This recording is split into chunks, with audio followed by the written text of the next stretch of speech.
Hola, ¿qué tal amigos? Seguidores del Magazine del Oriente, somos la voz de la región. Bienvenidos a esta sección que se llama De Cerca con. Hemos invitado hoy a un personaje muy especial con quien vamos a tener esta charla en los siguientes minutos. Está con nosotros en esta oportunidad el candidato al Senado, el doctor Alberto Palma, con quien tendremos esta charla, por supuesto, para todos ustedes, nuestros seguidores del Magazine del Oriente, la voz de la región. Inicialmente, pues queremos conocer un poco de su perfil. Doctor Palma, bienvenido. ¿Cómo vamos? Muy bien, muy buenas tardes, amigo Tato, y un saludo a toda su audiencia. Hago mi presentación como me lo solicita. Mi nombre es Alberto Palma Cuervo, soy tolimense, nacido exactamente en el Espinal, Tolima, y terminé mis estudios en colegios públicos y soy egresado de la Universidad Nacional, que es una entidad pública, como todos saben, de la Facultad de Derecho, y también estudié Administración Pública en la ESAP. Con esta formación, el enfoque que he tenido durante toda mi vida ha sido más un enfoque social, siempre metido en la lucha por las causas populares, donde permanentemente se le vulneran los derechos a las personas que desconocen sus derechos, aunque están contenidos en la Constitución Política de Colombia. Eh, Soy casado con hijos ya profesionales y hemos desarrollado con todos una familia tipo Colombia, promedio, y estamos en este momento representando. Yo soy candidato al Senado por el Partido Liberal con el número 30 en representación de los camioneros tradicionales colombianos. ¿Por qué razón? Porque con ellos estamos desarrollando un trabajo muy consecuente y muy bueno desde aproximadamente hace unos 15 años, cuando se empezó con el plan de reposición de camiones para que el camionero tradicional pudiera tener la oportunidad de chatarrizar su camión viejo y con los auxilios que daba el gobierno y con los beneficios económicos pudiera tener acceso a un camión nuevo. Anteriormente a eso, desarrollé mi actividad profesional como asesor para la contratación estatal, específicamente en seguridad nacional. Y ya con esto, pues tenemos mucha facilidad para tratar con gobierno de primer nivel en los mismos términos y condiciones que ellos acostumbran.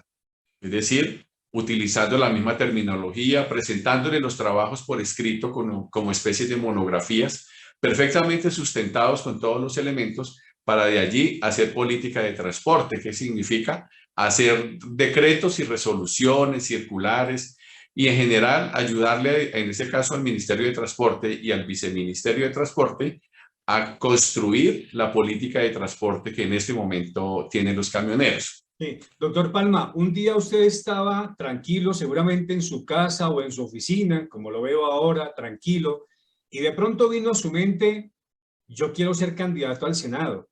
¿O cómo nació esa idea? ¿Cómo empieza a gestarse en usted o en la familia la idea de ser congresista? Bueno, la Fundación Familia Camionera Unida de Colombia está constituida exactamente hace unos 42 meses, unos 3 años y medio, que se da por la misma iniciativa de los camioneros tradicionales. Quiero decirles a ustedes que el camionero tradicional o el sector tradicional de carga es el primer motor del país. Sí. Nosotros movemos todo el país, todo lo que hay, por ejemplo, Tato, en su oficina, nosotros lo llevamos en un camión. De acuerdo. O Es la sea, toda la maquinaria economía que se maneja. sí, en cualquier tipo de camión, inclusive los camiones pequeñitos de paqueteo que llegan en el puerta a puerta, para ellos, nosotros los consideramos a ellos también camioneros. Entonces, nosotros nos consideramos la primera fuerza económica del país y eso lo hemos podido demostrar cuando el gobierno nos ha arrinconado y nos ha obligado a hacer un paro para exigir los derechos mínimos que le corresponde al camionero, como por ejemplo tener derecho a un flete digno, ¿no? Que no lo exploten. O otras condiciones, por ejemplo, de seguridad, que el Estado no puede brindarle la seguridad total al camionero en las carreteras, como se ha visto últimamente con los atentados del ELN, que es una guerrilla. Eso ya no se llama ni siquiera guerrilla, son unos delincuentes con una sigla haciéndole daño al pueblo, porque fíjese que le queman son los camiones al camionero y es el único camión que tiene. Claro, y le están acabando la herramienta de trabajo. Total, total, acaban con muchísimas familias porque de un camión pueden depender fácilmente 5 familias directamente. El propietario, el conductor, los coteros, los que cargan y descargan, los mecánicos, los que cambian aceite, los que montan llantas. Mire, eso se va creciendo todo a través de un solo camión. Doctor Palma, hay una situación, porque conozco casos de pronto un poco cercanos, en donde a veces a uno le parece inaudito porque usted y yo seguramente, como me lo acaba de decir, consolidamos una familia, tenemos una esposa, unos hijos, y qué mejor para uno poder llegar a su casa y descansar y pasar tiempos de calidad con su familia. Pero muchos de estas personas que trabajan en el oficio, que son camioneros, han tenido que pasar hasta 15 y 20 días por fuera de la casa, porque resulta que o no hay carga, hay desabastecimiento de combustible, o las vías, que es un tema muy álgido que me gustaría que tratara ese tema, y se demoran una eternidad para ir y volver a la costa o en aventura. Entonces son viajes de más de 15 días que me parece algo inhumano, separados de su familia. Bueno, le quiero hacer un poquito de historia. En el año 2000, el ministro de Transporte en ese momento, que era el doctor Canal, se preguntó qué era un camionero. O sea, quiénes eran los que movían la economía del país, quiénes eran los que hacían el transporte.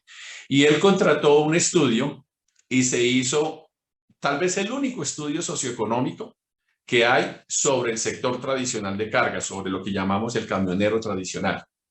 Y esto arrojó datos muy importantes, como por ejemplo, que el sector tradicional de carga es un matriarcado, por lo que usted acaba de decir. El hombre está en la carretera, más que todo produciendo, está viajando y va a la casa, puede ser unos 2 días por semana o tal vez en el mes 4 días. Y el resto del tiempo es la señora la que está criando la familia, sacándola adelante. Normalmente la esposa de camioneros son unos militares. Son rígidas, son mujeres muy fuertes, muy simpáticas, son muy nobles, pero son muy fuertes porque ellas son las que levantan realmente a los La hijos. carga, literalmente. Sí, ella administra, entre otras cosas, porque mientras el esposo o el camionero está en carretera, ella recoge las facturas, va a las empresas de carga para que le paguen los saldos, va a los talleres de mecánica donde tienen créditos por arreglos de los camiones, va a los almacenes de repuestos a pagar los repuestos que le hayan fiado, y adicionalmente pues está en los colegios, en las escuelas, administrando la casa y administrando todo. Eso fue el primer gran resultado que dio ese estudio que hizo el doctor Canal, junto con un equipo interdisciplinario del Ministerio de Transporte y una empresa externa que la contrataron. Entonces, cuando nosotros decimos que el camionerismo ese es un matriarcado, pues a uno le da risa porque se acostumbra a ver en la carretera son a unos hombres rudos, y que en general el sector transportador de carga en carretera pues es de solo hombres. Ni siquiera alcanza el 1% de conductoras mujeres, aunque sí las hay, pero esos son Claro. como unas lucecitas. De resto todo es hombres. Cuando uno dice que es un matriarcado, y es cierto. Y uno les habla a ellos a eso y también les da risa porque dicen que sí, que es que en la casa manda es la mujer. Y es cierto. Entonces, cuando se hace ese estudio, empieza a resultar un segundo punto, y es que los camioneros vienen por tradición. Por eso nosotros hablamos del famoso camionero tradicional colombiano. No cualquiera puede un día ocurrirse y decir, oiga, hoy voy a ser camionero, ¿sí?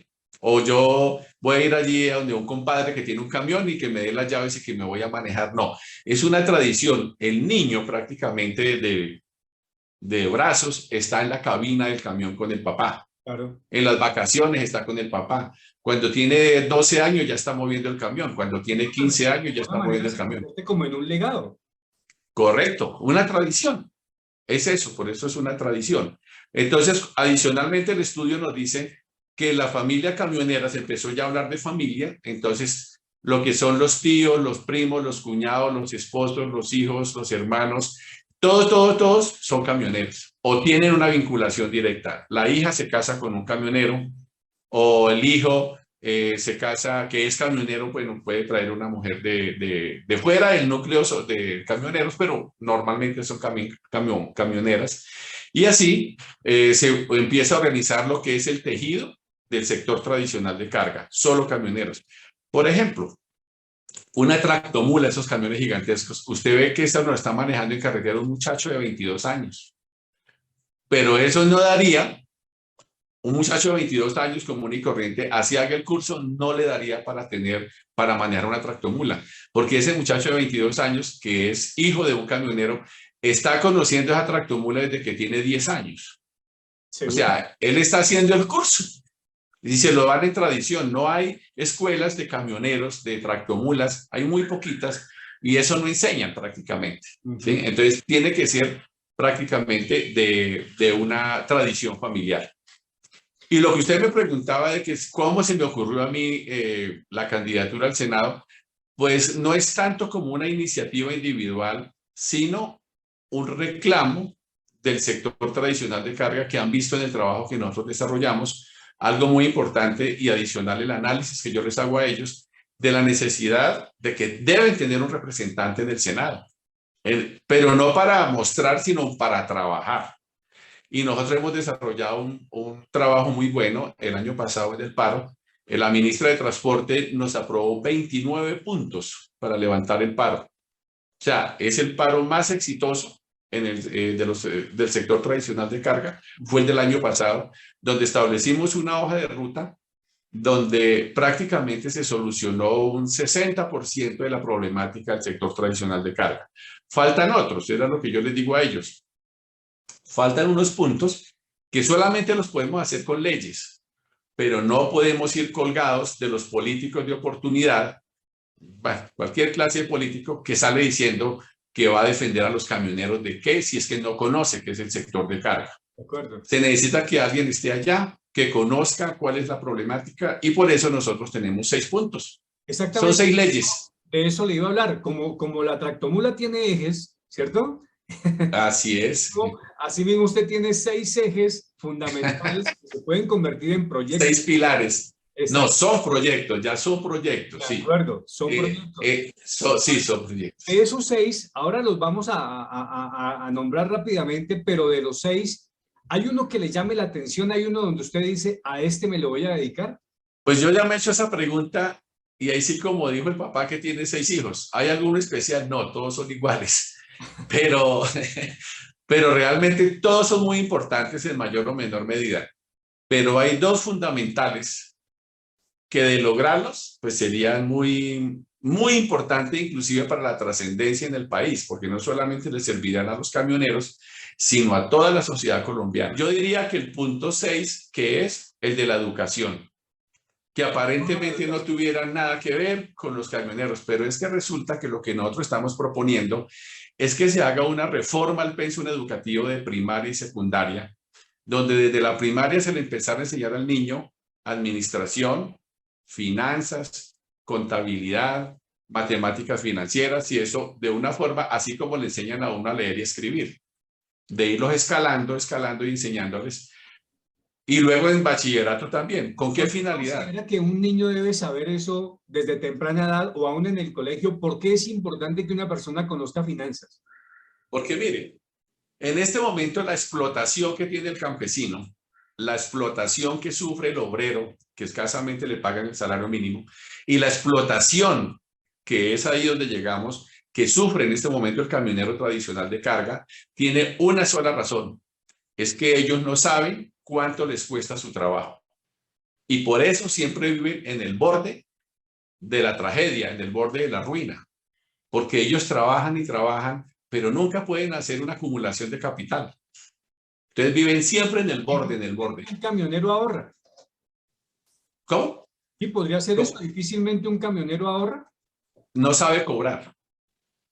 Nosotros establecimos para los camioneros en varios paros desde el 2011 un sistema que se llama Sistema de Costos Eficientes o SICETAC. Ese es el estudio que se hace de cuánto cuesta mover un camión, operar un camión en una ruta. Y eso es lo mínimo que le deben pagar al camionero. Por ejemplo, usted hablaba de las rutas más reconocidas como son Buenaventura, Bogotá o Bogotá, La Costa. Entonces, digamos que en ese corredor vial, de acuerdo a la configuración del camión, el flete vale mínimo, digamos, 3 millones de pesos. ¿Qué significa? Que al camionero se le deben pagar esos 3 millones de pesos porque es la forma de hacer sostenible la operación. Pero resulta que ellos no saben hacer cuentas y los empiezan a manejar algo perverso que se llaman los intermediarios de carga o empresas de transporte, y no le pagan los 3 millones, sino que les pagan 2 millones, 1.800.000 o 2.100.000, y esa diferencia con el precio que da el SICETAC es la operación para completar la operación del transporte. Y le quitan ese flete porque el intermediario de carga sí está cobrando los 3 millones de pesos o más. Entonces llegamos a la conclusión que las empresas intermediarias de carga tienen mucho dinero sin sudar la camiseta, y el que hace el trabajo, el que sufre el riesgo y el que corre todas las contingencias en carretera, que es el camionero, siempre está pidiendo las llantas fiadas, el cambio de aceite fiado, todo fiado a 12 meses. Sí. Se termina el año y termina con deudas habiendo trabajado todos los 365 días del año. ¿Por qué? Porque a él le roban la plata el flete y porque él no sabe sumar y contar en el sentido financiero.